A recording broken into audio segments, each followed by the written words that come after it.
Estamos con Sebastián, mi nombre es Diego Ortega, como saben, y hoy nuevamente es sábado, ha pasado un tiempo prudente y como cada 15 días, hace ya dos encuentros, este es el tercero, Sí, estamos en compañía del querido Marcelo Di Marco, a quien saludamos en este mismo momento. Marcelo, ¿cómo estás?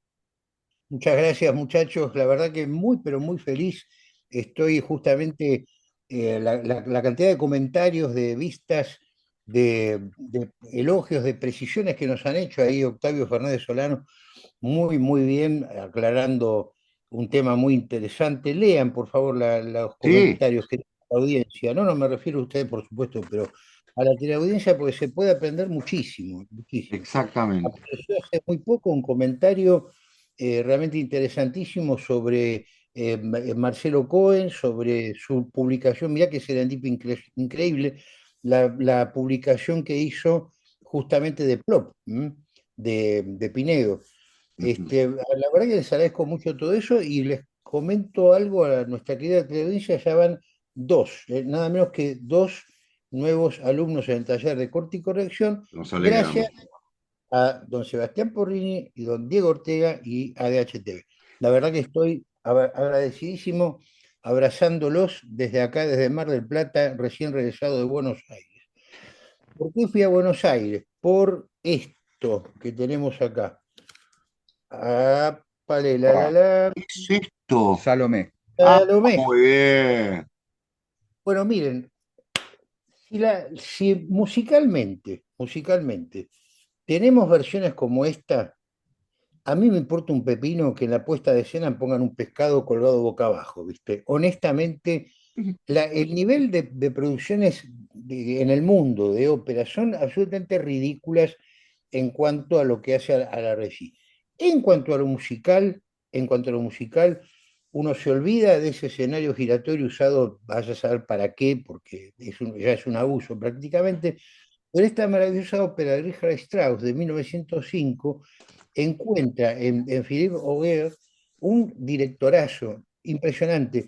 Estuve investigándolo, fue asistente de Solti, de Karajan, ojo, una Claro. versión realmente increíble. Ahora, comento todo esto porque, bueno, hay una relación muy interesante con la literatura, ya que von Hofmannsthal, el libretista habitual de Richard Strauss, hace prácticamente una traducción de Oscar Wilde, Sí, del de Oscar Salvaje. Wilde, exacto. Exactamente, que es una cosa sensacional. Pero, digamos, a pesar de que ya está todo escrito, cuando vas a la ópera vas a ver un excelente partido de fútbol y cuanto más goles haya, mejor. No querés que aparezcan, digamos, algunos accesorios en los gorritos de las porristas, que le cambien las banderillas a los referees. O sea, uno quiere ver una ópera. De hecho, alumnos míos que están iniciándose en el maravilloso mundo de la ópera, yo les tengo que decir, digo, mirá, estos de que parecen fascistas, digamos, son soldados de Herodes, no, y bueno, todo. Yo saben que tengo para mí, esto lo empezó a hacer Orson Welles en una versión del Julio César de Shakespeare, Ujú. cuando se caracterizó como Mussolini en el teatro. A partir de ahí estuvo todo permitido. Una calamidad que venimos soportando, yo creo que hace ya, Sebastián, que vos sos amante de la ópera también, más o menos 50 años a esta parte. Sí, Me acuerdo de una versión de Electra, también de Richard Strauss, que acontecía en un manicomio, o sea que todo sí, no existía, estaba todo en la cabeza de sí. esta pobre loca, ¿viste? Bueno, eso es minimizar justamente, evitar ese El sentido. mito. ¿Cómo, perdón? El mito, exactamente. Minimizar el mito, ¿no? Claro. Exactamente. Desmitificar el mito. Ujú. Justamente volver a la inmanencia, porque todo lo que como representación simbólica nos manda hacia arriba, bueno, hay que ir de la cintura para abajo y no de la cintura para arriba, según Exacto. parece. ¿Por qué digo esto también? Porque si ustedes recuerdan algo muy interesante, un test psicológico llamado el gorila invisible, ¿lo conocen? ¿El A gorila ver, no, invisible? no, no, contá. Bueno, perdón que tenga que spoilearlo, ¿no? No. Pero ya el mismo nombre del test ya es un spoiler de por sí. Le dicen a la persona que está sometida a este test que cuente cuántos pases se están dando entre sí jugadores que tienen las pelotas, digamos, remeras blancas y jugadores que tienen la remera negra. A ver, ¿cuántos pases se dan la pelota los de la remera blanca? Bueno, uno está contando, uno, dos, viste, va la pelota, uno, dos, ta, termina el test y dice, bueno, ¿cuántos pases hubo? Uno dice 12, otro dice 15, bueno, fueron tantos, pero ¿vieron al gorila? Y uno se queda paralizado. ¿Qué gorila? ¿Vemos de vuelta el video? Bueno, ahora sí, cuando vos decís va a aparecer un gorila, lo ves concretamente que en medio de los pases aparece un tipo disfrazado de gorila que mira la cámara, hace así, pero bien disfrazado de gorila, y se manda a mudar de vuelta por donde llegó. Así, increíble. La mitad de la gente no lo ve. Y eso es un experimento que determinó aquello de ceguera por falta de atención. Esa es la cuestión. Determinaron, esto fue en los mediados de los 90, estos dos psicólogos que inventaron este test, determinaron, digamos, que la captación de algo no es, digamos, minuciosamente detallista en cada caso. Tenés que concentrar tu atención. Vos ves una zona que es global. Aparte te dijeron, tenés que contar cuántos pases hay acá. ¿Qué pasa, por ejemplo, en la danza de los siete velos de Salomé de Strauss? Bueno, pasa lo siguiente. Hay una parte muy famosa, orquestal, que tiene mucho que ver con una coreografía de ir desnudándose Salomé. Uy, es la historia bíblica, ¿no es Sí, cierto? exacto. Va quitándose los velos hasta quedar completamente desnuda. Bueno, no es novedad porque creo que en el estreno en 1905 se hizo que la parte esa la hace una bailarina y no la hace la Claro, soprano. claro. Hay una soprano de que yo sepa que lo hizo, lo sé porque lo vimos en YouTube. María Ewing queda absolutamente, pero como Dios la trajo al mundo. ¿Eh? Ella Ujú. canta y baila. Acá qué hicieron, pusieron a dos bailarinas, una de unos 7, 8 años y la otra de unos 20 y pico, todas las dos de rojo para que el monito espectador comprenda que es una chica con otra edad. Claro. ¿Y qué pasa? Bueno, está siendo manoseada por Herodes. Entonces, qué vivos somos, ¿eh? Estamos mostrando cómo Herodes ya se la venía apuntando a esta chica, ¿no es cierto? De chiquita venía dándole con todo, ¿no? Bueno, esa pavada, esa cosa que vos decís, es digna de estos tiempos, lamentablemente, que no tiene ninguna representación simbólica, porque es, digamos, es más una alegoría que un símbolo, está pegado Exacto, un sentido unívoco de la interpretación. Esa pavada te distrae de la música. Porque si vos claro, decís, concentrate en la música, no te muevas, mirá cómo la bailarina sigue los movimientos de la orquesta, eso es otra cosa. ¿Ves? exacto. No podés concentrarte pensando en qué quiso hacer la genia, Regisseur, psicoanalítica que se mandó brutal, digamos, concretamente, mientras tenés al mismo tiempo que escuchar la música. Yo honestamente no puedo decir hola mientras me peino. Yo me tengo que concentrar en algo, si no me sacan de ahí, me desenfocan, pierdo la línea de montaje y perdí como en la guerra. Pero en este caso, con la literatura pasa exactamente lo mismo. Podemos aplicar ese criterio de concentración en el hecho de trabajar, por ejemplo, determinadas zonas de nuestros borradores. Y ahí es donde quería justamente aterrizar en el programa. ¿Cómo concentrarnos, digamos, en aquello que mencionamos en la columna anterior acerca de los hiperónimos y de los hipónimos? Bueno, es muy sencillo. Nosotros tenemos un criterio lo llamamos palabra naranja. Y ya hubo nunca lo publiqué esto, salvo en las notas que estoy sacando en La Capital, pero ya me han contado que hubo ya un programa de un ex alumno mío de Venezuela que está empezando a hablar de las palabras naranja. ¿Y por qué se llaman así, palabras naranja? Porque las naranjas son muy jugosas, salvo, digamos, que vos las dejes sin exprimir. Pero cuando las exprimís, esas palabras puedes lograr cosas realmente Correcto. formidables. Por ejemplo, si vos considerás que la palabra lugar es un hiperónimo, y como dijimos con Diego la vez pasada, hay distintos lugares, ¿no? O sea, hay un prostíbulo, está la Anita, está un santuario de María Auxiliadora, bueno, todos Claro, son lugares. Podés concretamente, exprimiendo esa naranja, sacarle todo el jugo y llegar a una expresión literaria mayor donde uno concentra la mirada, no estás distraído por cosas que andan alrededor. Ahí es donde la concentración del estilo literario te lleva una palabra mágica que es la palabra precisión. Concretamente, buscar esa cosa precisa, que esa palabra signifique no otra cosa. La palabra lugar significa 50.000 cosas, ¿ven? Es como, Exacto, como un hiperónimo que es, como palabra mueble, totalmente. ¿eh? ¿Perdón? Totalmente, no, claro. Estaba pensando incluso en lo metafórico, ¿no? Un lugar en mi corazón, qué sé yo, no sé. Claro, Exactamente. Pero, por ejemplo, mira, el otro día, en lo básico, estamos trabajando con César Pagán Pernas, que es un alumno mío de Madrid, y con César estábamos, es un cuento que transcurre en una batalla, ¿no? Entonces decía que los cadáveres yacían en el lugar, ¿no? Una cosa así, los claro. cadáveres de los soldados yacían en el lugar.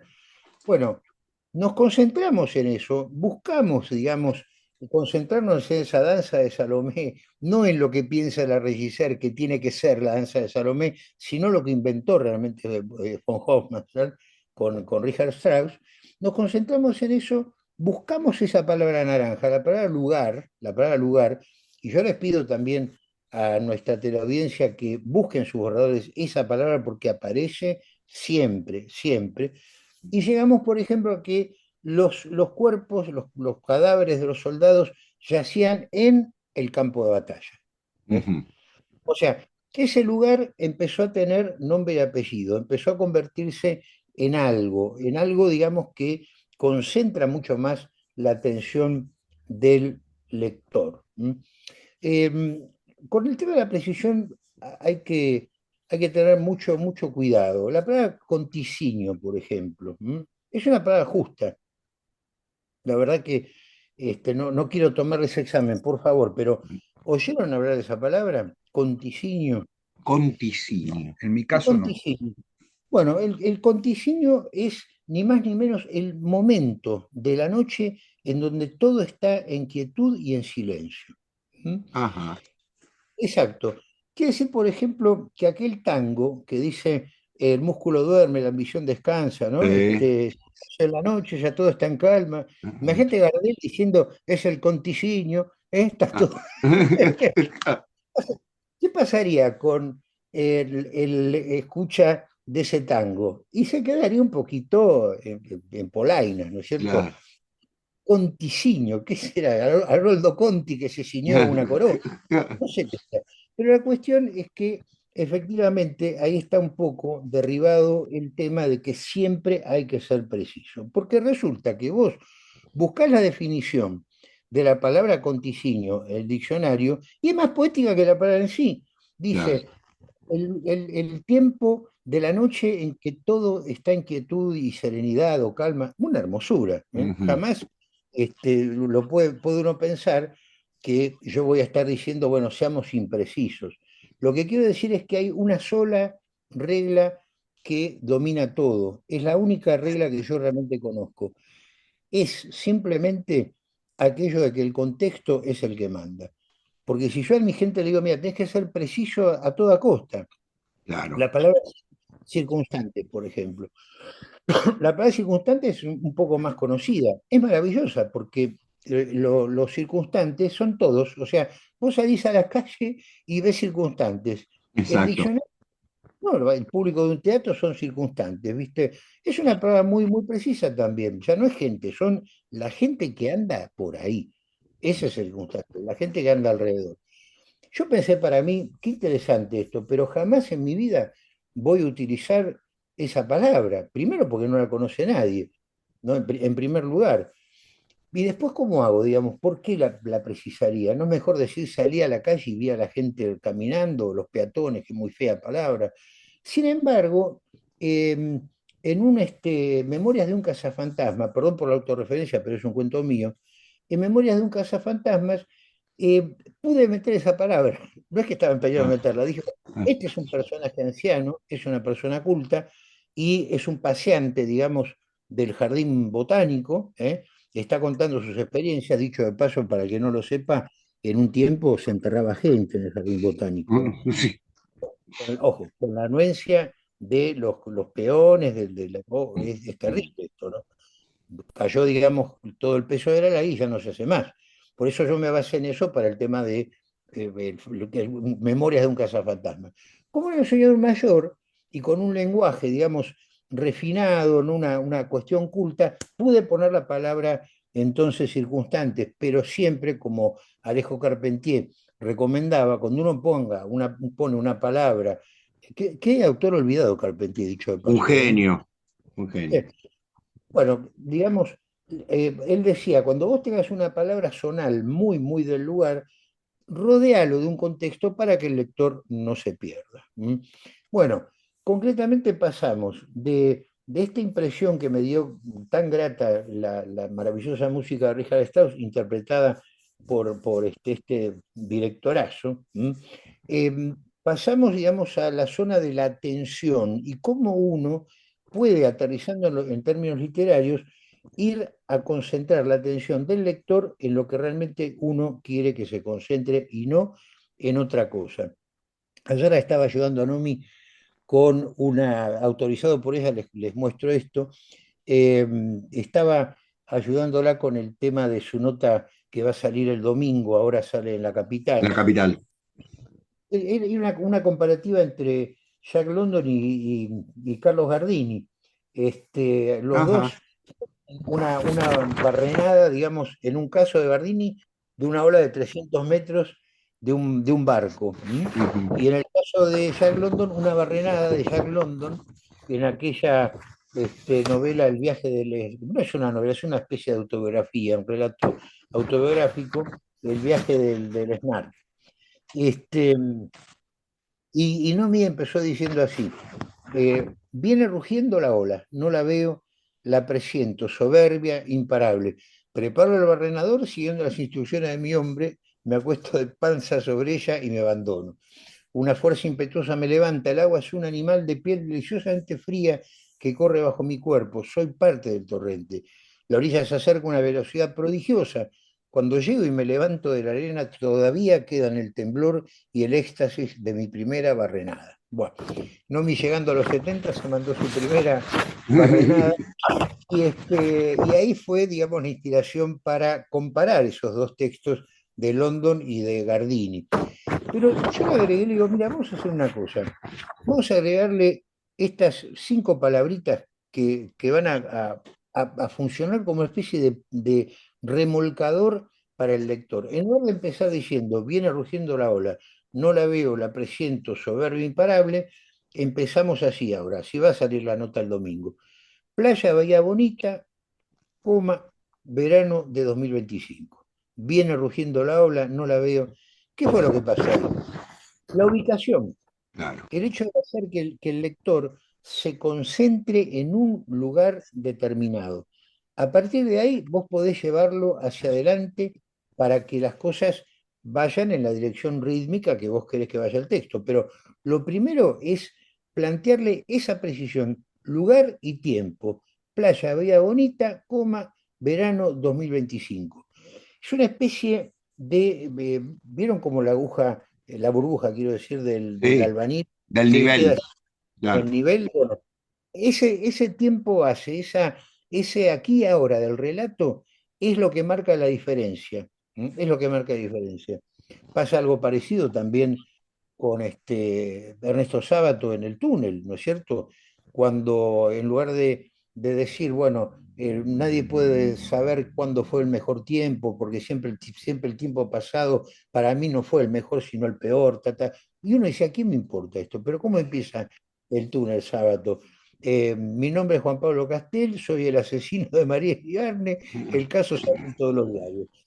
Y ahí empieza Exactamente. con la disquisición filosófica. Pero cuando vos lees eso, ya estás ahí enganchado de la solapa. Ya sabes que estás en una playa reconocible acá en Mar del Plata, queda acá a 4 cuadras de la Anita, y que además es un tiempo determinado. Esto me pasó a mí. Vamos al caso del credo de los apóstoles, ¿no es cierto? Cuando se habla en tiempo de Poncio Pilato, padeció en tiempo de Poncio Pilato. ¿Por qué se escribe eso? Para decir, muchachos, esto pasó.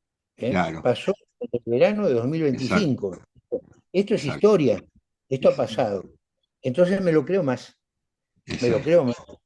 De esa manera estoy... Pienso, en relación con esto, hay muchos ejemplos, pero puntualmente en cómo Borges juega con el tiempo y el espacio en tema del traidor y del héroe, ¿no?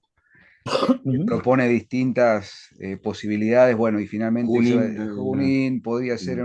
en alguna nación oprimida de Correcto, Latinoamérica, sí. bueno, por comodidad, digamos Irlanda. Irlanda, digamos 1900, no sé cuándo me acuerdo ahora, Exacto. con lo cual la densidad del cuento adquiere otra dimensión, Claro. Y porque aparte, bueno, siempre hay una idea borgiana de aquello de reducir la vida entera de un hombre a dos o sí, tres sí, escenas, digamos, ¿no? Claro, sí, sí, Son distintas caras del héroe, las distintas caras que va adquiriendo el héroe.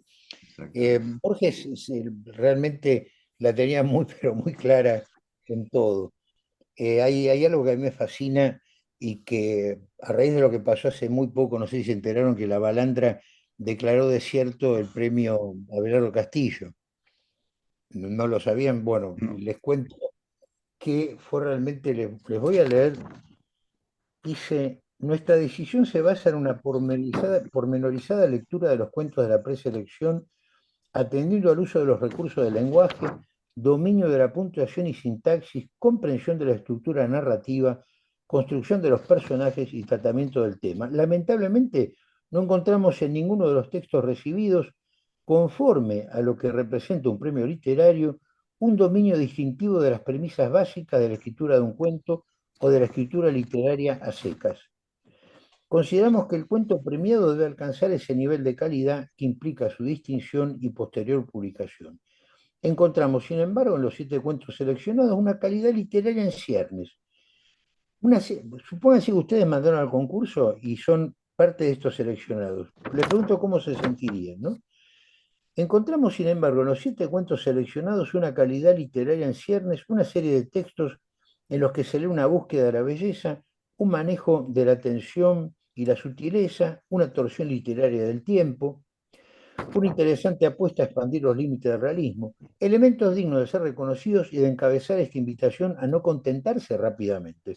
Los Qué cuentos que cosa. seleccionamos pueden llegar a convertirse en grandes cuentos y quien dice, detrás de ellos podemos esperar grandes autores, es nuestro mayor deseo, pero también sabemos que la calidad literaria es solo el resultado de mucho trabajo. Los invitamos a trabajar con constancia por nuestra literatura. Bueno, esto fue una bomba, fue directamente una bomba, pero yo me pregunto, ¿por qué pasan estas cosas? ¿Por qué, digamos, tenemos cuentos que van a ser publicados en una antología, pero como una especie de premio consuelo, como para decir, bueno, acá, hasta acá llegaste, está bien, podés llegar a mejorar, ¿no? Al margen de estas cuestiones de la sociología y la literatura, uno se pregunta si aquello de la precisión en cuanto a la expresión literaria tiene un poco que ver con este tipo de dictámenes. Consideremos con buena intención que este dictamen es justo y que ellos creen realmente esto que está acá. ¿Qué es lo que ha pasado?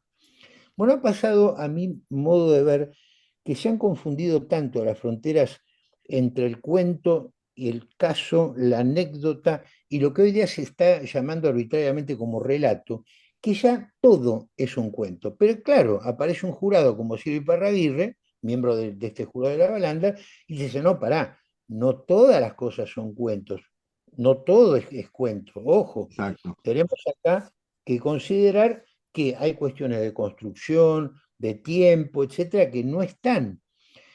Para mí es justamente hemos llegado ya a un punto clave de la cosa. Hemos pasado de aquello de que Jaime Rest maravillosamente en novela, cuento y teatro, Apogeo y Crisis determinó con mucha claridad cuentos de final flotante o cuentos de final detonante. Un final flotante sería un cuento como el de Anton Chekhov, La dama del perrito, Ujú. donde las cosas están por empezar, digamos, ¿no? Exacto. Un final abierto, no final inexistente, que es muy distinto. Y un final detonante sería, por ejemplo, el final de La gallina degollada, para que nuestra teleaudiencia lo comprenda fácilmente. El efecto Patoruzú, que llamo yo cuando quedan las patitas, plop, dice así, con Dorito. Bueno, ¿qué sucede entonces con este tema? Ya se salió de esa posición tradicional y ahora vale todo. todos son cuentos. Y en la medida de lo posible llamémoslo relato, para que nadie nos acuse de que no estamos haciendo un Claro. composición tema en todo caso. ¿Por qué digo entonces que Borges siempre tuvo la precisa? Desde entrada, ya hace prácticamente 100 años, 1935, me voy a permitir leerle a nuestra teleaudiencia un fragmento del prólogo a la primera edición de nada menos que Historia Universal de la Infamia. Y dice así Borges, miren qué interesante, los ejercicios de prosa narrativa, los ejercicios de prosa narrativa que integran este libro fueron ejecutados de 1933 a 1934. Derivan, creo, de mis relecturas de Stevenson y de Chesterton, y aún de los primeros films de von Sternberg, y tal vez de cierta biografía de Evaristo Carriego. Sigue comentando un poco, dice, y lo que decíamos recién, abusan de algunos procedimientos, las enumeraciones dispares, la brusca solución de continuidad, la reducción de la vida entera de un hombre a 2 o 3 escenas. Dice, este propósito visual rige también el cuento Hombre de la esquina rosada. No tratan de ser psicológicos. Cuando yo era chico, leí este maravilloso libro y me encontré con algo muy interesante al leer las biografías que aparecen en Historia Universal de la Infamia. Yo decía para mí, esto no tiene nada que ver con los cuentos que a mí me gusta leer. No tiene nada que ver con Jack London, no tiene nada que ver con Horacio Quiroga, con Edgar Allan Poe. ¿Qué es lo que pasa acá? Todavía no habían pasado estos 100 años de derrumbe que estoy describiendo, y yo todavía no estaba acostumbrado a leer con lupa, y cuando lees con lupa, encontrás que Borges, en ese prólogo, dice los ejercicios de prosa narrativa que integran este libro. Ejercicios de prosa narrativa no es lo mismo que cuento. Claro. Habla de las características de estos ejercicios de prosa narrativa para aterrizar en esta frasecita que dice, ese propósito visual rige también el cuento Hombre de la esquina rosada. Cuando yo leí en esa época Hombre de la esquina rosada, dije, este es el que más me gusta. Claro. Claro. Este es... Exacto. Entonces, fíjense qué interesante. Borges no dice los cuentos que integran este libro, dice los ejercicios de prosa narrativa, que es muy diferente. Hay una cuestión de honestidad intelectual antes que nada. No podés llamar cuento a lo que no lo es. No podés llamarlo relato, porque un relato y cuento es lo mismo. Sería una arbitrariedad llamarlo relato. Relato en nuestro terreno literario es cuento, y cuento en nuestro terreno literario es relato. Otra cosa es llamar, por ejemplo, el relato de los Cal o el relato de los M, no sé. La cuestión es así, pero parecería como que hubo una especie de facilitación que nos llevó a la mediocridad. El hecho de traer al taller literario un texto en donde una familia va a pasar un día de picnic, hay alternativas, digamos, hay cruces psicológicos entre los personajes, y vuelven así, tal cual como fueron, llegaron, ¿no? No está ese arco, no está ese giro. Eso, cuando éramos chicos, Sebastián, ¿vos te acordás que había algo que se llamaba colegio? Que No existe se más. enseñaba cosas, ¿te acordás? Sí. Bueno, ¿y cómo le llamaba esto al maestro? No le decía que iba en un cuento, es que iba en una composición sobre el viaje que hicieron con la familia el domingo. Exacto. Y bueno, hay que llamar a las cosas por su nombre. Entonces, la gente está tan imbuida con eso. Encuentra que hay autores, autoras incluso consagradas, que no terminan sus cuentos, que cuando vos le protestás te dicen, ah, yo no tengo por qué hacerme cargo de la angustia del lector. Es lo mismo que yo contrato. Claro, imagínate vos, yo contrato un pintor que venga acá a la Anita, ¿no? Claro. Y el tipo agarra y me deja una pared sin pintar. Yo lo corro, y digo, flaco, te falta pintar una pared". Ah, yo no me hago cargo de tu angustia de que no te pinté la cuarta pared. Es una barbaridad. Entonces los chicos jóvenes, como les han dicho, eso es lo que hay que hacer, porque para tener éxito en la vida literaria tenés que hacer cuentos que no signifiquen nada, que no terminan, que son como papitas hervidas, me explico, de vos haces esto que te va a ir bien, claro. Llegan al taller de Benito Di Marchini, ¿viste? Y los sacó, claro, lo, lo saco de un chancletazo, ¿viste? Les explico que eso es una composición, que una cosa es un final abierto y otra cosa es un final inexistente, que es muy distinto. busquemos entonces el cuento. Y lo primero que hago siempre es preguntar, ¿qué quisiste hacer con esto? Lo primero, ¿es un cuento sí o no? Sí, yo quise hacer que le casate, no me digas nada. Yo soy como la gitana que te dice, no me digas tu problema, que yo lo voy a adivinar yo sola. ¿Viste? Bueno, entonces, ¿qué pasa?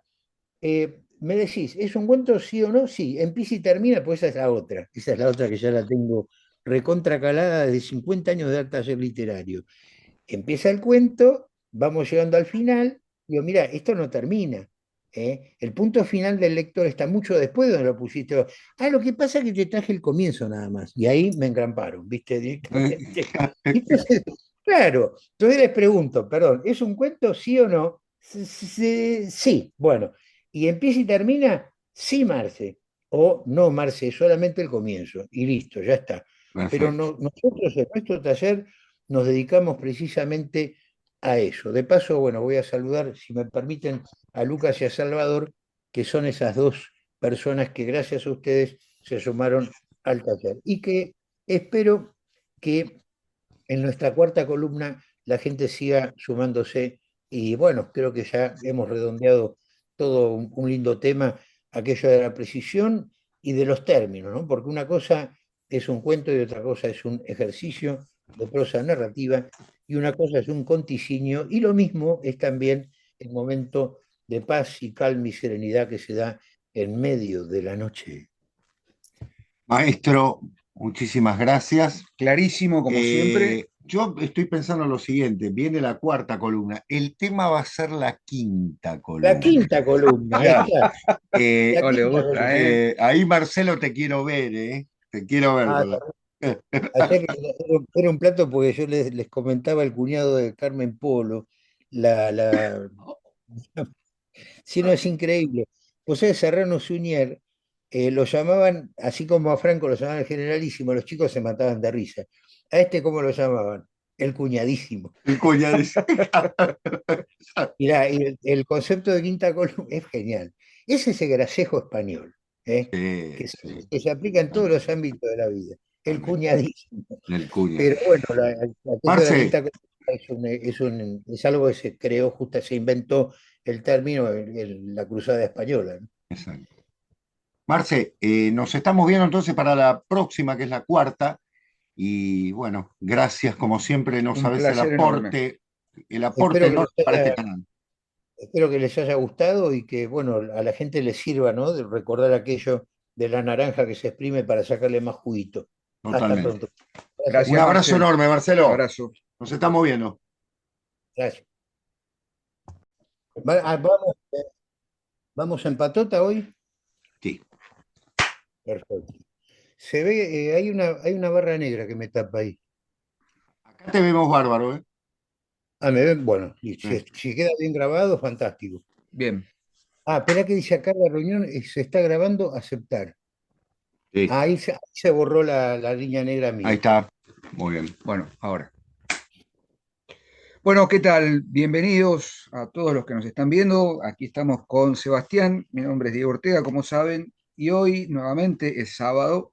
Ha pasado un tiempo prudente y como cada 15 días, hace ya dos encuentros, este es el tercero. Sí, Estamos en compañía del querido Marcelo Di Marco, a quien saludamos en este mismo momento. Marcelo, ¿cómo estás? Muchas gracias, muchachos. La verdad que muy, pero muy feliz. Estoy justamente, la cantidad de comentarios, de vistas, de elogios, de precisiones que nos han hecho ahí Octavio Fernández Solano, muy, muy bien, aclarando un tema muy interesante. Lean, por favor, los sí, comentarios que tiene la audiencia. No, no me refiero a ustedes, por supuesto, pero a la teleaudiencia porque se puede aprender muchísimo, muchísimo. exactamente. Apareció hace muy poco un comentario realmente interesantísimo sobre Marcelo Cohen, sobre su publicación, mirá que serendipia increíble, la publicación que hizo justamente de Plop, de Pinedo. Ujú. La verdad que les agradezco mucho todo eso y les comento algo a nuestra querida teleaudiencia, ya van dos, nada menos que dos nuevos alumnos en el taller de corte y corrección, Nos gracias alegramos. a don Sebastián Porrini y don Diego Ortega y a DHTV. La verdad que estoy agradecidísimo abrazándolos desde acá, desde Mar del Plata, recién regresado de Buenos Aires.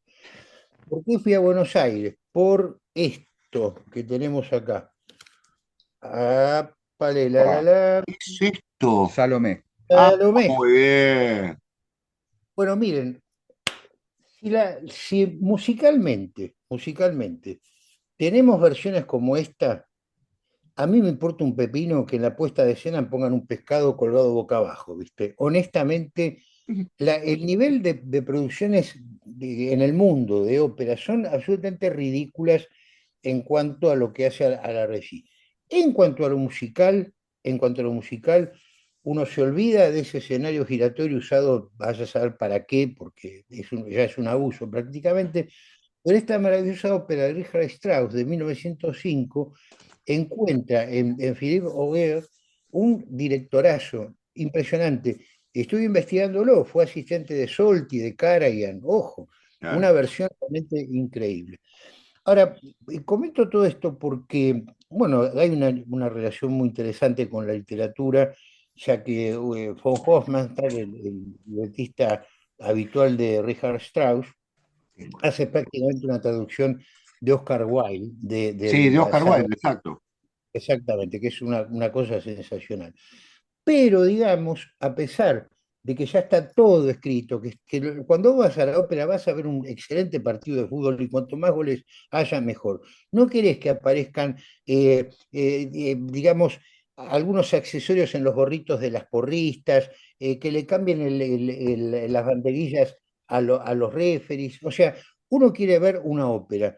De hecho, alumnos míos que están iniciándose en el maravilloso mundo de la ópera, yo les tengo que decirle, mirá, estos de que parecen fascistas, digamos, son soldados de Herodes, no, bueno, todo. Yo saben que tengo para mí, esto lo empezó a hacer Orson Welles en una versión del Julio César de Shakespeare, Ujú. cuando se caracterizó como Mussolini en el teatro. A partir de ahí estuvo todo permitido. Una calamidad que venimos soportando, yo creo que hace ya, Sebastián, que vos sos amante de la ópera también, más o menos 50 años a esta parte. Sí, Me acuerdo de una versión de Electra, también de Richard Strauss, que acontecía en un manicomio, o sea que todo sí, no existía, estaba todo en la cabeza de sí. esta pobre loca, ¿viste? Bueno, eso es minimizar justamente, evitar ese El sentido. mito. ¿Cómo, perdón? El mito, exactamente. Minimizar el mito, ¿no? Claro. Exactamente. Desmitificar el mito. Ujú. Completamente volver a la inmanencia, porque todo lo que como representación simbólica nos manda hacia arriba, bueno, hay que ir de la cintura para abajo y no de la cintura para arriba, según Exacto. parece. ¿Por qué digo esto también? Porque si ustedes recuerdan algo muy interesante, un test psicológico llamado el gorila invisible, ¿lo conocen? ¿El A gorila ver, no, invisible? no, no, contá. Bueno, perdón que tenga que spoilearlo, ¿no? No. Pero ya el mismo nombre del test ya es un spoiler de por sí. Le dicen a la persona que está sometida a este test que cuente cuántos pases se están dando entre sí jugadores que tienen las pelotas, digamos, remeras blancas, y jugadores que tienen la remera negra. A ver, cuántos pases se dan la pelota los de la remera blanca. Bueno, uno está contando, uno, dos, viste, va la pelota, uno, ta, ta, ta, ta, ta, termina el test y dice, bueno, ¿cuántos pases hubo? Uno dice 12, otro dice 15. Bueno, fueron tantos, pero ¿vieron al gorila? Y uno se queda paralizado. ¿Qué gorila? ¿Vemos de vuelta el video? Bueno, ahora sí, cuando vos decís va a aparecer un gorila, lo ves concretamente que en medio de los pases aparece un tipo disfrazado de gorila que mira la cámara, hace así, pero bien disfrazado de gorila, y se manda a mudar de vuelta por donde llegó. Así, increíble. La mitad de la gente no lo ve. Y eso es un experimento que determinó aquello de ceguera por falta de atención. Esa es la cuestión.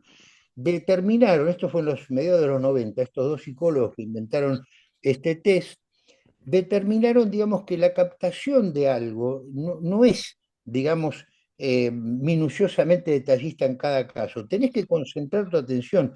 Vos ves una zona que es global. Aparte te dijeron, tenés que contar cuántos pases hay acá. ¿Qué pasa, por ejemplo, en la danza de los siete velos de Salomé de Strauss? Bueno, pasa lo siguiente. hay una parte muy famosa, orquestal, que tiene mucho que ver con una coreografía de ir desnudándose Salomé. Es la historia bíblica, ¿no es Sí, cierto? exacto. Va quitándose los velos hasta quedar completamente desnuda. Bueno, no es novedad porque creo que en el estreno en 1905 se hizo que la parte esa la hace una bailarina y no la hace la Claro, soprano. claro. Hay una soprano de que yo sepa que lo hizo, lo sé porque lo vimos en YouTube. María Ewing queda absolutamente, pero como Dios la trajo al mundo. Ella Ujú, canta y baila. Acá, ¿qué hicieron? Pusieron a dos bailarinas, una de unos 7 8 años y la otra de unos 20 y pico, todas las dos de rojo para que el monito espectador comprenda que es una chica con otra edad. claro. ¿Y qué pasa? Bueno, está siendo manoseada por Herodes. Entonces, qué vivos somos, ¿eh? Estamos mostrando cómo Herodes ya se la venía apuntando a esta chica, ¿no es cierto? De chiquita venía dándole con todo, ¿no? Bueno, esa pavada, esa cosa que vos decís, es digna de estos tiempos, lamentablemente, que no tiene ninguna representación simbólica, porque es, digamos, es más una alegoría que un símbolo, está pegado Exacto, en un sentido unívoco de la interpretación. Esa pavada te distrae de la música.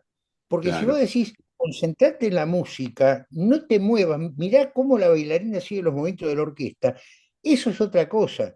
¿Ves? Exacto. No podés concentrarte pensando en qué quiso hacer la genia, regisseur, psicoanalítica que se mandó esa Butard, digamos, concretamente, mientras tenés al mismo tiempo que escuchar la música. Yo honestamente no puedo decir hola mientras me peino. Yo me tengo que concentrar en algo, si no me sacan de ahí, me desenfocan, pierdo la línea de montaje y perdí como en la guerra.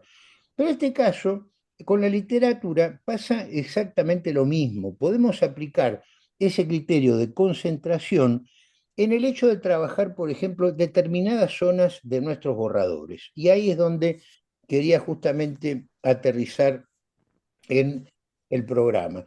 ¿Cómo concentrarnos, digamos, en aquello que mencionamos en la columna anterior acerca de los hiperónimos y de los hipónimos? Bueno, es muy sencillo. Nosotros tenemos un criterio lo llamamos palabra naranja. Y ya hubo nunca lo publiqué esto, salvo en las notas que estoy sacando en La Capital, pero ya me han contado que hubo ya un programa de un ex alumno mío de Venezuela que está empezando a hablar de las palabras naranja. ¿Y por qué se llaman así palabras naranja? Porque las naranjas son muy jugosas, salvo, digamos, que vos las dejes sin exprimir. Pero cuando las exprimís, esas palabras puedes lograr cosas realmente Correcto. formidables. Por ejemplo, si vos consideras que la palabra lugar es un hiperónimo, y como dijimos con Diego la vez pasada, hay distintos lugares, ¿no? O sea, hay un prostíbulo, está la Anita, está un santuario de María Auxiliadora, bueno, todos Claro. son lugares. Podés concretamente, exprimiendo esa naranja, sacarle todo el jugo y llegar a una expresión literaria mayor donde uno concentra la mirada, ¿eh? No estás distraído por cosas que andan alrededor. Ahí es donde la concentración del estilo literario te lleva a una palabra mágica que es la palabra precisión, ¿eh? Concretamente, buscar esa cosa precisa, que esa palabra signifique no otra cosa. La palabra lugar significa 50.000 cosas, ¿ven? Es como, Exacto. como un hiperónimo que es, como palabra mueble, Totalmente. ¿eh? ¿Perdón? Totalmente, no, claro. Estaba pensando incluso en lo metafórico, ¿no? Un lugar en mi corazón, qué sé yo, no sé. Claro. Exactamente.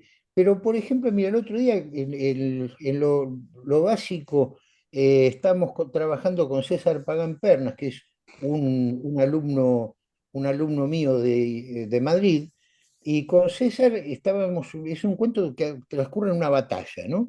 Entonces decía que los cadáveres yacían en el lugar, ¿no? Una cosa así, los Claro. cadáveres de los soldados yacían en el lugar. Bueno, nos concentramos en eso, buscamos, digamos, concentrarnos en esa danza de Salomé, no en lo que piensa la regisseur que tiene que ser la danza de Salomé, sino lo que inventó realmente von Hofmannsthal con Richard Strauss.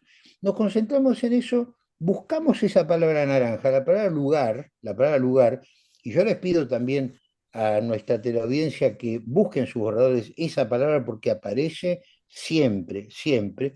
Y llegamos, por ejemplo, a que los cuerpos, los cadáveres de los soldados yacían en el campo de batalla. ¿Ves? Ujú. O sea, que ese lugar empezó a tener nombre y apellido, empezó a convertirse en algo, digamos, que concentra mucho más la atención del lector. ¿M? Eh, con el tema de la precisión hay que tener mucho, mucho cuidado. La palabra conticinio, por ejemplo, es una palabra justa. La verdad que no quiero tomar ese examen, por favor, pero ¿oyeron hablar de esa palabra? Conticinio. Conticinio. En mi ¿Qué caso no. conticinio? Bueno, el conticinio es ni más ni menos el momento de la noche en donde todo está en quietud y en silencio. ¿Mm? Ajá. Exacto. Quiere decir, por ejemplo, que aquel tango que dice el músculo duerme, la ambición descansa, ¿no? En la noche ya todo está en calma. Imagínate Gardel diciendo es el conticinio, está Ah. todo. ¿Qué pasaría con el escucha de ese tango? Y se quedaría un poquito en polainas, ¿no es cierto? Claro. Conticinio, ¿qué será? Haroldo Conti que se ciñó una corona, no sé qué sea. Pero la cuestión es que efectivamente ahí está un poco derribado el tema de que siempre hay que ser preciso, porque resulta que vos buscás la definición de la palabra conticinio en el diccionario y es más poética que la palabra en sí. Claro. Dice, el tiempo de la noche en que todo está en quietud y serenidad o calma, una hermosura, ¿eh? Ujú. Jamás puede uno pensar que yo voy a estar diciendo, bueno, seamos imprecisos. Lo que quiero decir es que hay una sola regla que domina todo. Es la única regla que yo realmente conozco. Es simplemente aquello de que el contexto es el que manda. Porque si yo a mi gente le digo, mira, tenés que ser preciso a toda costa. Claro. La palabra circunstante, por ejemplo. La palabra circunstante es un poco más conocida. Es maravillosa porque los circunstantes son todos. O sea, vos salís a la calle y ves circunstantes. El Exacto. diccionario, no, el público de un teatro son circunstantes, ¿viste? Es una palabra muy, muy precisa también. Ya no es gente, son la gente que anda por ahí. Ese es el circunstante, la gente que anda alrededor. Yo pensé para mí, qué interesante esto, pero jamás en mi vida voy a utilizar esa palabra. Primero porque no la conoce nadie, ¿no? En primer lugar.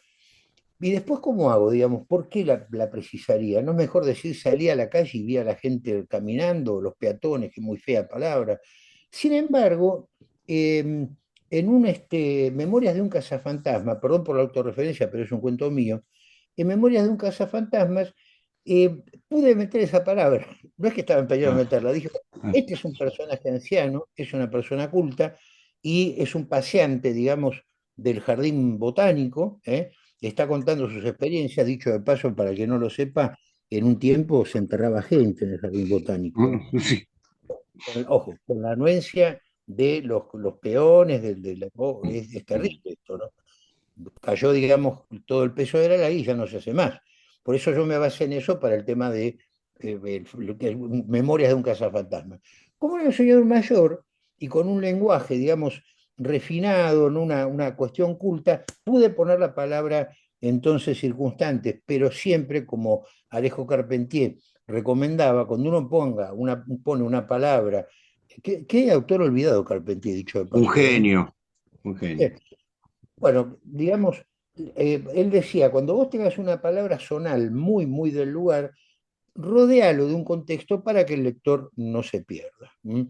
Bueno, concretamente pasamos de esta impresión que me dio tan grata la maravillosa música de Richard Strauss, interpretada por este directorazo, ¿m? Pasamos, digamos, a la zona de la atención y cómo uno puede, aterrizando en términos literarios, ir a concentrar la atención del lector en lo que realmente uno quiere que se concentre y no en otra cosa. Ayer estaba ayudando a Nomi con autorizado por ella, les muestro esto, estaba ayudándola con el tema de su nota que va a salir el domingo, ahora sale en La La Capital. capital. Era una comparativa entre Jack London y Carlos Gardini. Los Ajá. dos, una barrenada, digamos, en un caso de Gardini, de una ola de 300 metros de un barco. Ujú. Y en el caso de Jack London, una barrenada de Jack London, en aquella novela El viaje del... No es una novela, es una especie de autobiografía, un relato autobiográfico, El viaje del Snark. Este, y Nomi empezó diciendo así, viene rugiendo la ola, no la veo, la presiento, soberbia, imparable. Preparo el barrenador siguiendo las instrucciones de mi hombre, me acuesto de panza sobre ella y me abandono. Una fuerza impetuosa me levanta, el agua es un animal de piel deliciosamente fría que corre bajo mi cuerpo, soy parte del torrente.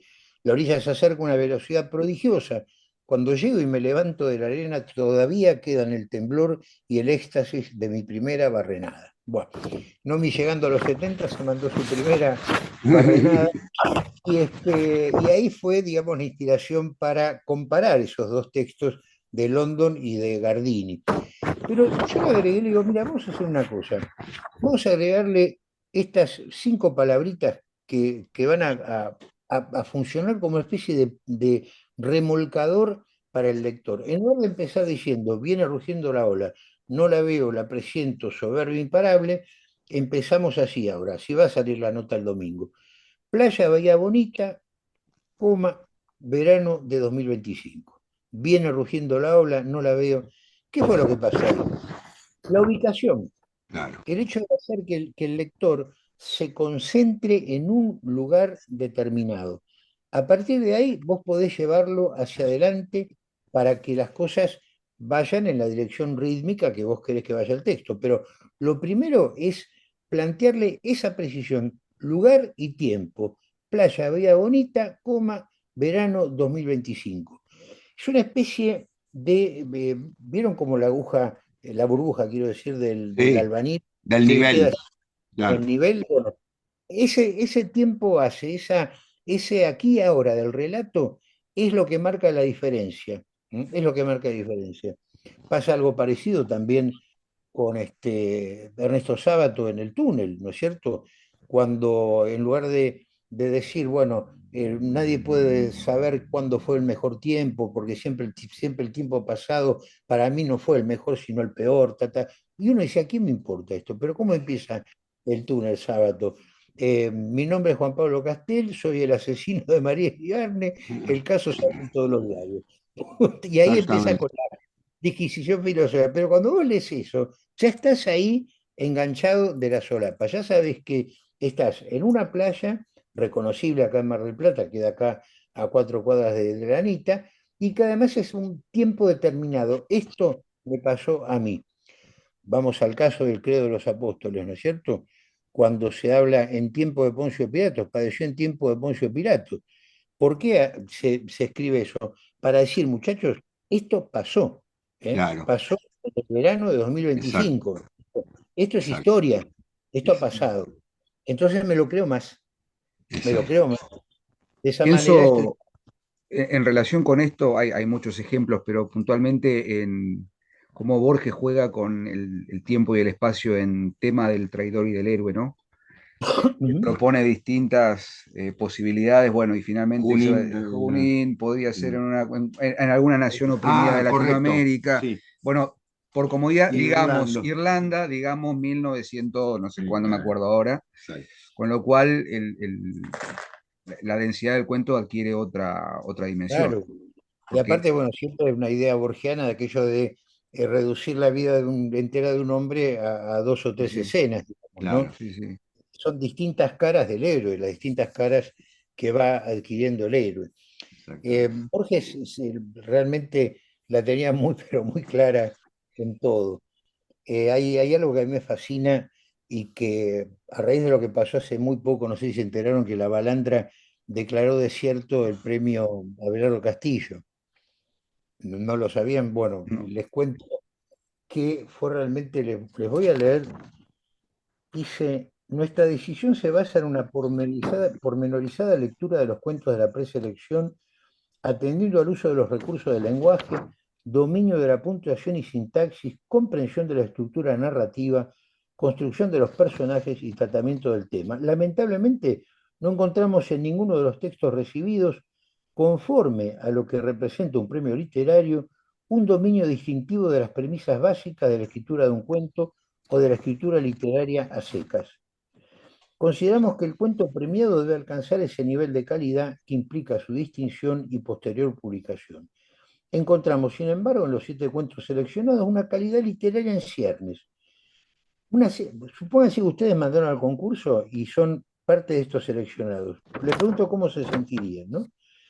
Encontramos, sin embargo, en los 7 cuentos seleccionados una calidad literaria en ciernes, una serie de textos en los que se lee una búsqueda de la belleza, un manejo de la tensión y la sutileza, una torsión literaria del tiempo, una interesante apuesta a expandir los límites del realismo, elementos dignos de ser reconocidos y de encabezar esta invitación a no contentarse rápidamente.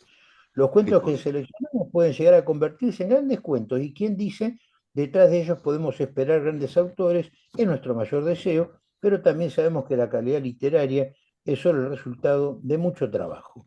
Los invitamos a trabajar con constancia por nuestra literatura.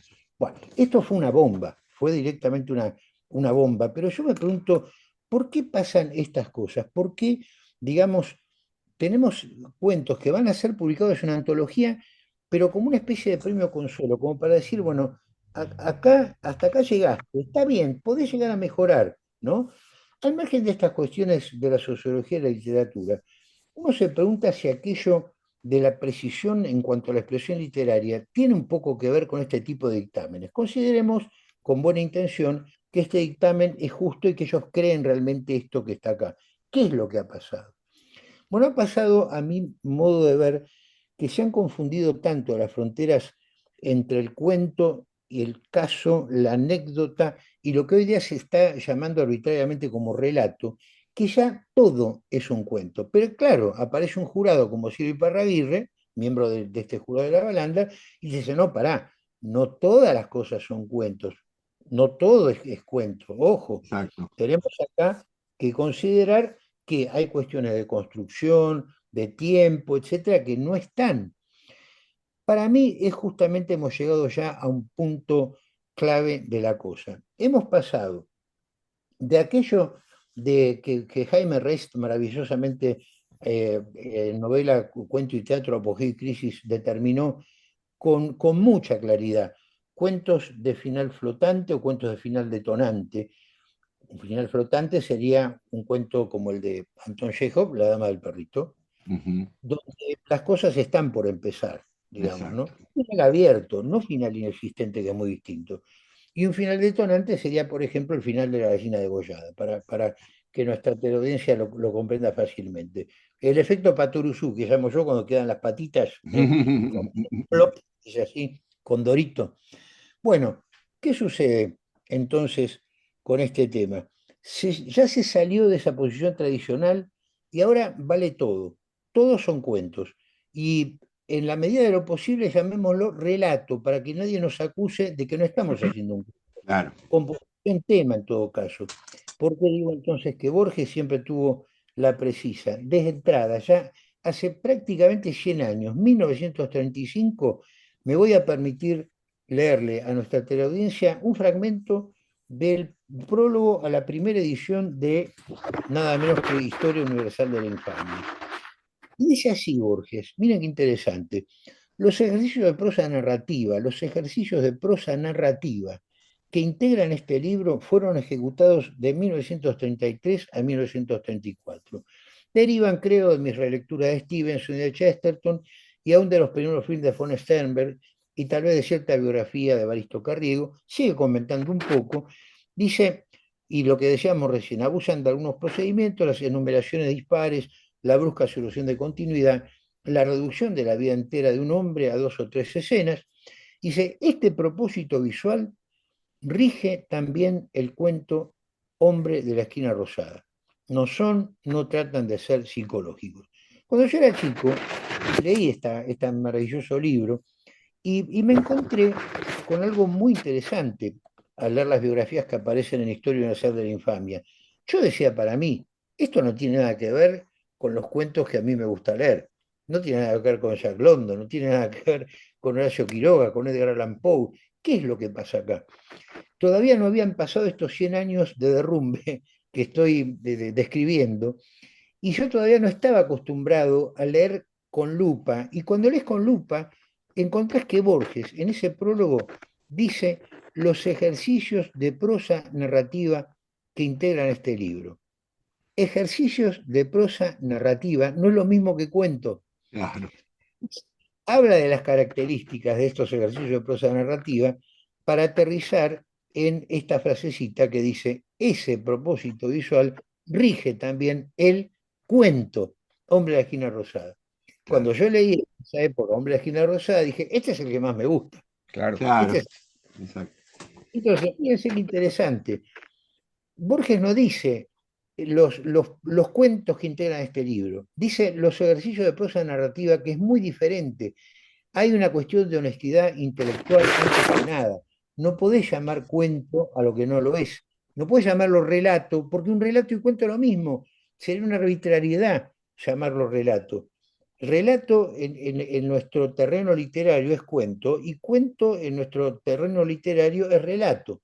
Otra cosa es llamar, por ejemplo, el relato de los Cal o el relato de los M, no sé. La cuestión es así, pero parecería como que hubo una especie de facilitación que nos llevó a la mediocridad.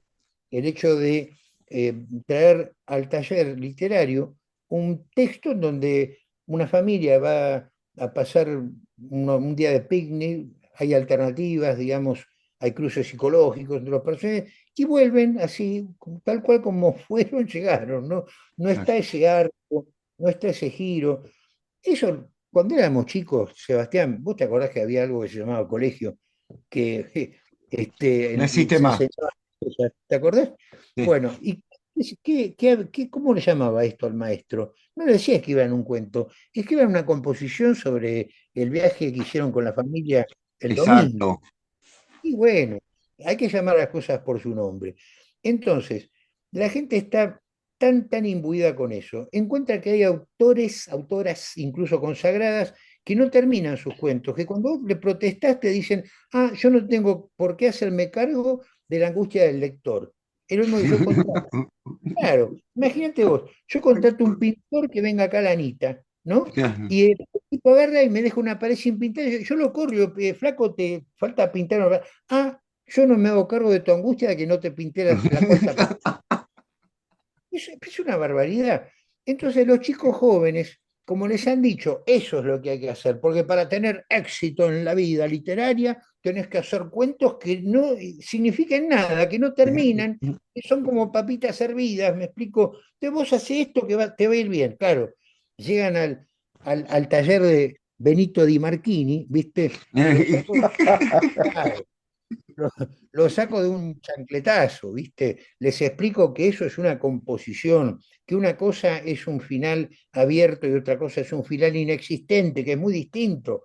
Busquemos entonces el cuento. Y lo primero que hago siempre es preguntar, ¿qué quisiste hacer con esto? Lo primero, ¿es un cuento sí o no? Sí, yo quise hacer que, casate, no me digas nada. Yo soy como la gitana que te dice, no me digas tu problema, que yo lo voy a adivinar yo sola, ¿viste? Bueno, entonces, ¿qué pasa? Me decís, ¿es un cuento sí o no? Sí, empieza y termina, pues esa es la otra. Esa es la otra que ya la tengo recontra calada de 50 años de dar taller literario. Empieza el cuento, vamos llegando al final, digo, mira, esto no termina. ¿Eh? El punto final del lector está mucho después de donde lo pusiste. Ah, lo que pasa es que te traje el comienzo nada más. Y ahí me engramparon, ¿viste? Directamente. Entonces, claro, entonces les pregunto, perdón, ¿es un cuento sí o no? Sí, bueno. ¿Y empieza y termina? Sí, Marce. O no, Marce, solamente el comienzo. Y listo, ya está. Pero Perfecto. nosotros en nuestro taller nos dedicamos precisamente a eso. De paso, bueno, voy a saludar, si me permiten, a Lucas y a Salvador, que son esas dos personas que gracias a ustedes se sumaron al taller. Y que espero que en nuestra cuarta columna la gente siga sumándose. Y bueno, creo que ya hemos redondeado todo un lindo tema aquello de la precisión y de los términos, ¿no? Porque una cosa es un cuento y otra cosa es un ejercicio de prosa narrativa y una cosa es un conticinio y lo mismo es también el momento de paz y calma y serenidad que se da en medio de la noche. Maestro, muchísimas gracias. Clarísimo, como siempre. Yo estoy pensando lo siguiente, viene la cuarta columna, el tema va a ser la quinta La columna. quinta columna, ahí Ya. está. Eh, La No le quinta gusta, columna. ¿eh? ahí Marcelo te quiero ver, ¿eh? Te quiero ver Ah, con la... ayer era un plato porque yo les comentaba al cuñado de Carmen Polo, la, la, si no es increíble. José Serrano Suñer lo llamaban, así como a Franco lo llamaban el generalísimo, los chicos se mataban de risa. ¿A este cómo lo llamaban? El cuñadísimo. El cuñado dice. Y el concepto de quinta columna es genial. Es ese gracejo español, ¿eh? Sí, que, se, sí, que se aplica en todos los ámbitos de la vida. El totalmente. cuñadísimo. El cuñado. Pero bueno, aquello de la Marce, quinta columna es algo que se creó, justo se inventó el término en la Cruzada Española, ¿no? exacto. Marce, nos estamos viendo entonces para la próxima, que es la cuarta. Y bueno, gracias como siempre, no Un sabes placer enorme. el aporte Espero que enorme les para este haya, canal. espero que les haya gustado y que, bueno, a la gente les sirva, ¿no? De recordar aquello de la naranja que se exprime para sacarle más juguito. Hasta Totalmente. pronto. Gracias, Un Gracias, Jorge. abrazo Marce. enorme, Marcelo. Abrazo. Nos estamos viendo. Gracias.